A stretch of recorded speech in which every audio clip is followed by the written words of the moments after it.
Hey everybody, this is Mark Levine from EBMG. We're a New York City property management firm, and I'm here with Ed McCool from McCool & Associates, and you are an insurance brokerage in the New York City area. And really exciting stuff we're talking about today. It's general contractors and the insurance that they should provide when they're doing work in a building. So that's what I'll start with, and now you go. Okay. Most people think that they'll send me a certificate of insurance and say, "How does this look?" And my response to them is always, "I have no idea." Okay, I understand you're hiring a contractor and you want to require a certificate of insurance, but a certificate of insurance realistically can just be used as a coaster. Okay, it is just a piece of paper that their insurance broker prepares that says what coverages they have on that specific date. Now that's great, but there's a couple of problems here. Number one, they don't tell us about the exclusions on there, okay? So there are plenty of exclusions that could be detrimental that we can't tell from a certificate of insurance. Number two, most contractors have what's called blanket additional insured in their policy. And what that means is, well, rewind 10 years, 10 years ago, if you wanted to be an additional insured on the policy, you told them, they told their broker went to the insurance company sent a physical endorsement and charged a premium of $250, and you were an additional insured. Well, what this blanket additional insured does is basically says anyone you are required to name as an additional insured is an additional insured, but then it goes on to say as long as there's something in writing. So if you're sending me a certificate of insurance, it may say that you are an additional insured on it, but if there is no contract stating there is such, then you are an additional insured. And we need to see the policy to see whether they have this clause in that. Okay, so that's the first thing. So yes, we do want to see insurance. I would say if you can, get us a certificate of insurance and a full copy of the contractor's insurance policy. Number two, as you just mentioned, you need a contract, okay? And that contract should say a couple of different things. It should say that they're requiring the co-op and the property manager to be additional insured.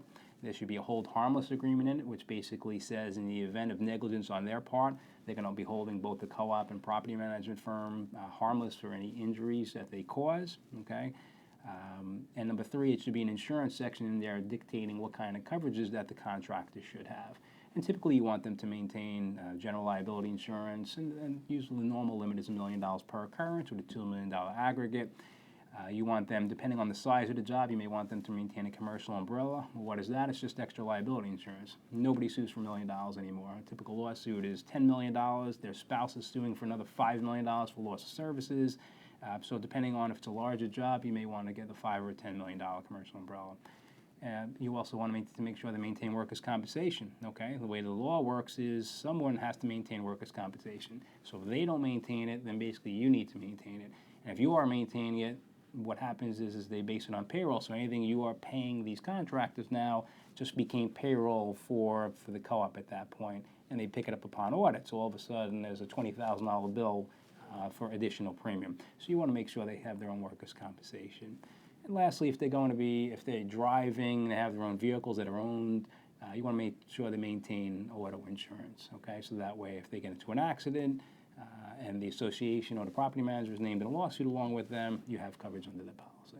And this kind of goes a few different levels because we oversee a lot of alterations and decorations. So from the shareholder or unit owner side, they're sending us all this information. We're parsing through it. We're making sure that they have this. But it's also on the co-op or condo side where, as you said before, you have to make sure that the policies are in effect. Otherwise, they become almost like a de facto employee of the co-op or condo. So we have to make sure that both sides are buttoned up. And what we discussed was, in our alteration and decoration applications, we have the waiver of lien and we have the hold harmless agreement. So this way, we're protecting the building and the management company, from any liability that occurs as the private work is happening for that particular shareholder or unit owner. Right. Now let me just ask you, Mark, is the contractor also sign that agrement, or is that just the shareholder? No, the contractor is also signing. Perfect. Yeah, you guys are doing a great we have job. that all buttoned up. Good.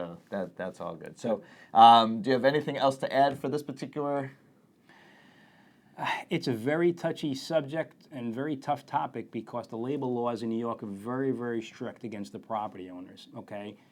So if you don't make sure that these contractors are maintaining their own insurance, even if they get hurt because of their own negligence, the property owner is going to be held responsible in every case. And that's the way it is in New York. They don't have to prove negligence. If they are injured, the property owner is guilty, and that's the way it works. So the best thing you can do is is tie up all the loose ends and transfer the risk back to the contractor. All right. Well, thanks. I think that's super helpful, and it's something that's not really discussed too often, but it's a huge protection for the buildings and for the shareholders, unit owners. So if you want to find us all over social media, we're at facebook.com/XLBradshaw. Everywhere else, including Instagram and Twitter, we are at XLBradshaw. And if you want to give your information as well. Thank you, Mark. You can reach us at www.mccool.com. And from there, you can sign up for all our social media platforms. We do quick tip videos and blogs on a weekly basis. All right. Till next time. Thank you.